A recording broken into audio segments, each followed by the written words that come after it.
welcome back to my YouTube channel. I trust you've been having an amazing time here and you'll be learning things, you'll be learning value.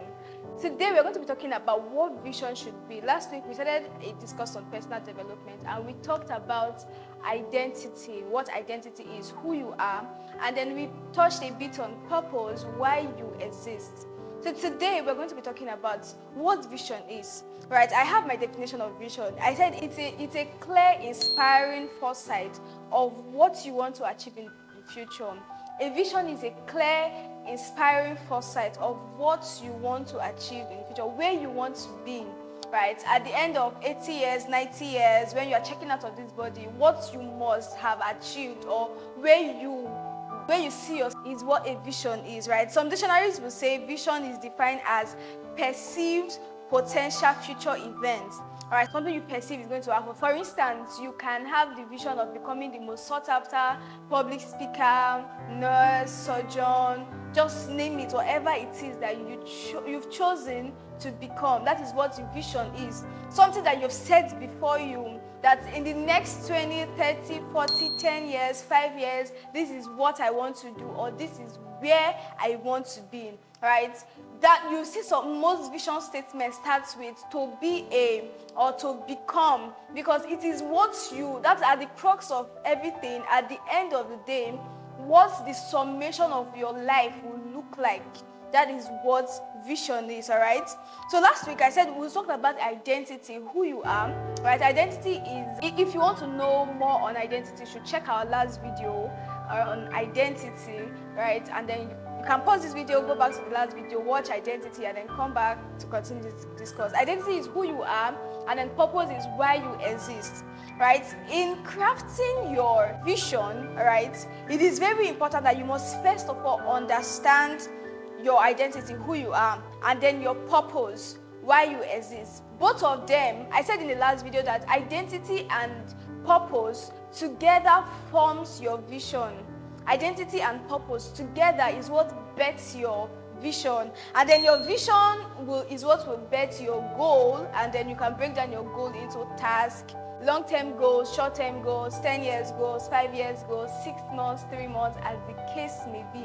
Right, one stage leads to the other, right? Identity, purpose, vision, goals, bet, task. So everything that you are doing day to day, your daily activities, they should be summing up to something, to becoming, right, that foresight, that perceived outcome that you have for your life, that at the end of 90 years or at the end of 80 years, when you are checking out, you are saying, I have done this, I have done that, this is where I want to be, I have become that to become, right? So let's see something from the scriptures. Acts 17 verse 28. Right, I will read from here. It says 17:28. It says, "For in him we live and move and have our being. As some of your own poets have said, we are his offspring." This is from NIV.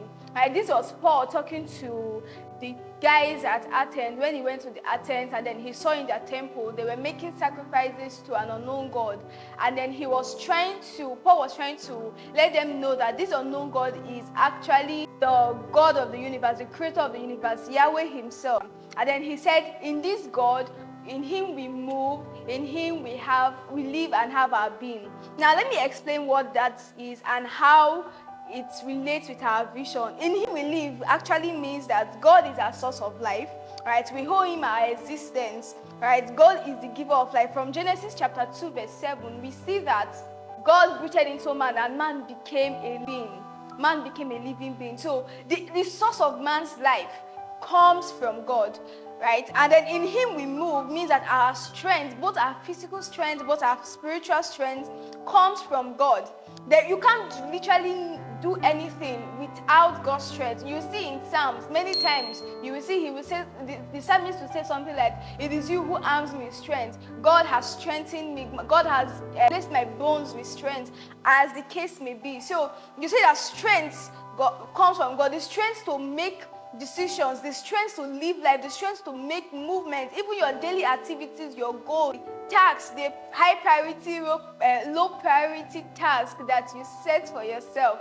All of these things comes from somebody that gives you strength. And then in him we have our being. It means that our continual existence, our personality, our source of livelihood, identity relies on God. Now, why did I read this scripture for us, and why did I have to break it down for us? In setting your goal, it is very important that everything flow from Him, because He is the source of your life. He is the source of your existence. You owe Him your existence. He is the source of your strength. He is the source of your being. For you to say Quincy is a living being, or before you can say you are a living being, is because there is a source, right? There is a plug that you get your being from. And it's very important that when we are setting our visions, we must understand why He brought us to this earth and who He has made us to be. That's why I said earlier that your identity, who you are, and your purpose, where you exist, they should form the cross. They should be what you craft your vision from. They should be where you craft your vision from. Understanding those things help you not just live life, but live it in the right way, right? Live it that at the end of the day, when you're checking out, you can tell yourself that you lived well, because your visions, your daily activities, your tasks, they all came from a source, from a place, right? So as young people, young adults especially, in this our age, we tend to factor God into our daily activities, into our vision. So after writing your vision, you've drawn the vision board, you've done the blueprint, then you invite God into it. And Father, I'm committing this into your hands, take control. No, that is not what it should be, right? It should be the other way around. Your visions, your goal, your plans, everything should flow from Him, because in Him you live. He's the source of your life. He's the source of your existence. He knows you better and can plan your life better. So getting your visions, right, writing down your visions, making it plain on paper, you must be writing it in concert with what He has told you. You can't just draw vision from anywhere. It must be something that God has told you from the understanding of who He has made you to be and why He created you.